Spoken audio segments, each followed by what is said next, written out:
दिल्ली की सियासत में कई बड़े नेता हुए। कईयों ने दिल्ली की राजनीति से ऊपर उठकर केंद्र की सियासत में अपनी जगह को मजबूती से पेश किया, तो कईयों ने दिल्ली को बेहतर बनाने के लिए सत्ता तक छोड़ दिया। लेकिन क्या आपको पता है कि दिल्ली की सियासत के पहले मुख्यमंत्री कौन थे और क्या वजह रही कि दिल्ली के पहले मुख्यमंत्री को इस्तीफा तक देना पड़ा, जिसने न केवल दिल्ली की राजनीति को बदल दिया बल्कि कांग्रेस पार्टी के भीतर गहराई तक असर छोड़ा। नमस्कार, बहुत स्वागत है आपका। आप देख रहे हैं टीवीजे मीडिया की खास पेशकश। मैं हूं आपके साथ शारदा सिंह। दरअसल दिल्ली की स्वायत्तता की ये लड़ाई अब भी जारी है। दिल्ली विधानसभा का शंखनाद हो चुका है। 5 फरवरी को दिल्ली में चुनाव होना है और 8 फरवरी को नतीजे आएंगे। लेकिन आज के एपिसोड में चर्चा करेंगे दिल्ली में विधानसभा का गठन कैसे हुआ और दिल्ली के पहले मुख्यमंत्री को इस्तीफा देना क्यों पड़ा था। साल 1952 की बात है। देश की आजादी के 5 साल बाद मार्च 1952 को देश में पहली बार लोकसभा चुनाव के साथ ही दिल्ली में भी विधानसभा चुनाव हुए।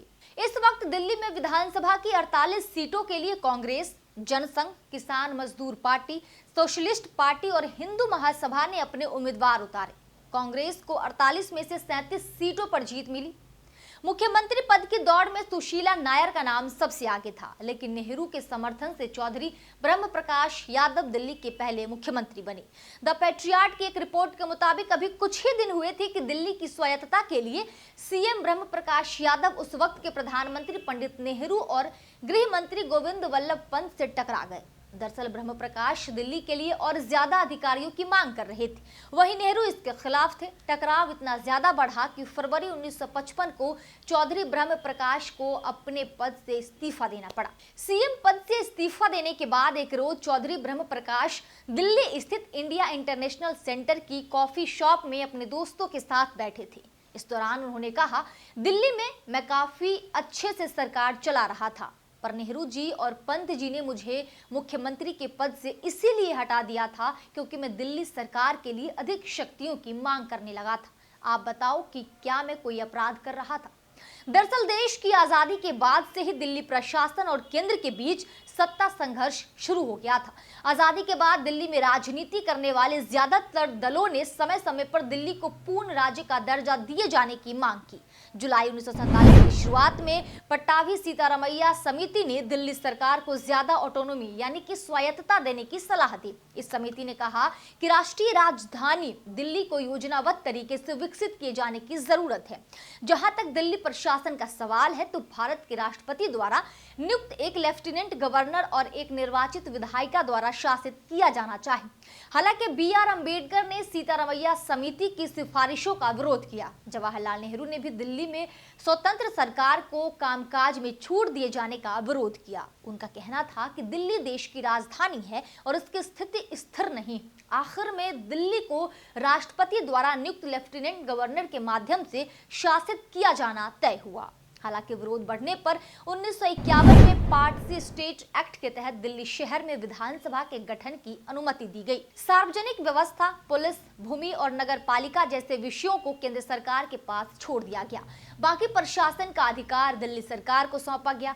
1952 में दिल्ली को पहला मुख्यमंत्री चौधरी ब्रह्म प्रकाश यादव के रूप में मिला। 1960 का दशक, जब दिल्ली में विधानसभा खत्म कर एक नगर निगम बनाने का फैसला हुआ। बीच 1993 में राज्यों के निर्माण की जांच करने के लिए राज्य पुनर्गठन समिति बनाई गई। इस समिति ने अपनी रिपोर्ट में बताया कि दोहरे सरकार के जरिए शासन किए जाने से दिल्ली की स्थिति खराब हुई और प्रशासनिक कामकाज में भी गिरावट आई। इस रिपोर्ट का विरोध करते हुए सांसद सुजेता कृपलानी ने कहा, दिल्ली अपनी लोकतांत्रिक व्यवस्था खोने जा रही है। हम राज्य का दर्जा खोने जा रहे हैं। हमारे लोगों को मताधिकार से वंचित किया जाएगा। इसीलिए मुझे लगता है कि दिल्ली के साथ उचित व्यवहार नहीं किया जा रहा है। इन विरोध को नजरअंदाज कर पंडित नेहरू की सरकार ने 1957 में दिल्ली नगर निगम अधिनियम पास किया, जिसमें दिल्ली वासियों के वोट के जरिए दिल्ली में एक नगर निगम का चुनाव करने की व्यवस्था की गई। केंद्र के इस फैसले के खिलाफ दिल्ली के नेताओं का विरोध कम नहीं हुआ। आखिर में सरकार ने 1960 के दशक में 56 निर्वाचित और 5 मनोनीत सदस्यों के जरिए लोगों की भागीदारी तय करने के लिए दिल्ली को नगर निगम के बजाय महानगर परिषद बनाने का फैसला किया। जनसंघ के सत्ता में आते ही तेज हुई दिल्ली को पूर्ण राज्य का दर्जा देने की मांग। 1970 के दशक में जनसंघ कांग्रेस के एक मजबूत राजनीतिक विरोधी के रूप में उभरी। इसके बाद जनसंघ के नेताओं ने दिल्ली को पूर्ण राज्य का दर्जा देने की मांग की। 1977 में महानगर परिषद का नेतृत्व कर रही जनसंघ ने एक प्रस्ताव पेश किया जिसमें दिल्ली को एक पूर्ण राज्य का दर्जा देने की मांग की गई। चौथी महानगर परिषद का नेतृत्व कर रही कांग्रेस ने भी दिल्ली को राज्य का दर्जा देने की मांग करते हुए 4 प्रस्ताव पेश किए थे।